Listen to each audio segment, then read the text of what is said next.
mission was different, a different kind of raid. I never got any explanation for these orders. We were only told that this group of houses, 5 or 6 houses, were now property of the US military, and we had to go in and make those families leave those houses. So we went to these houses and informed the families that those homes were no longer their homes. We provided them no alternative, nowhere to go, no compensation, and they were very confused and very scared and did not know what to do and would not leave, so we had to remove them from those houses. One family in particular, a woman with 2 small girls, a very elderly man and 2 middle-aged men, we dragged them from their houses and threw them onto the street.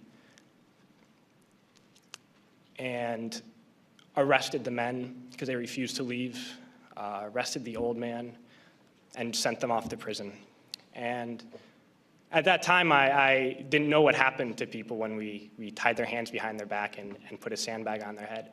But unfortunately, a few months later, I had to find out. We were short interrogators, so I was assigned to work as an interrogator. And I oversaw and participated in hundreds of interrogations. One in particular I'm going to share with you. It was a moment for me that really showed me the nature of this occupation.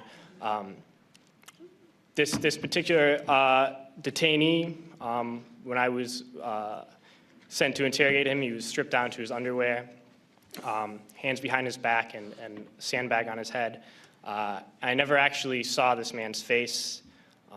My job was to take this metal folding chair and just smash it against the wall next to his head. He was faced against the wall with his nose touching the wall, while a fellow soldier screamed the same question over and over again. No matter what his answer, my job was to slam the chair against his wall.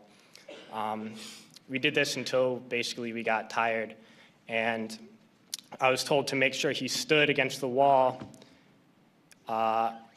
for however long, and I was guarding this prisoner, and my job was to make sure he kept standing up, but something was wrong with his leg. He was injured, and he kept falling to the ground. And the sergeant in charge would come and tell me to get him up off his feet. So I'd have to pick him up and put him against the wall.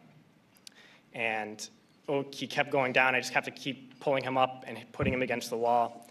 And my sergeant came along and he was upset with me for not, continue to stand. He picked him up and slammed him against the wall several times. And then he left, and when the man went down on the ground again, I noticed blood pouring down from under the sandbag.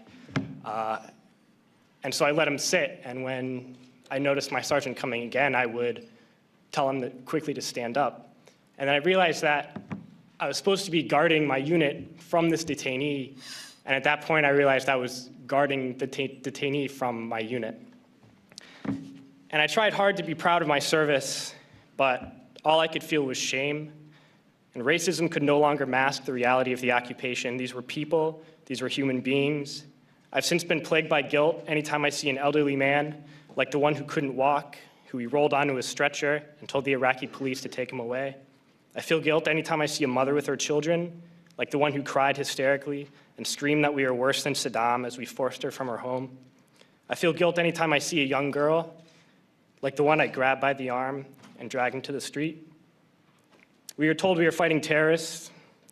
The real terrorist was me, and the real terrorism is this occupation.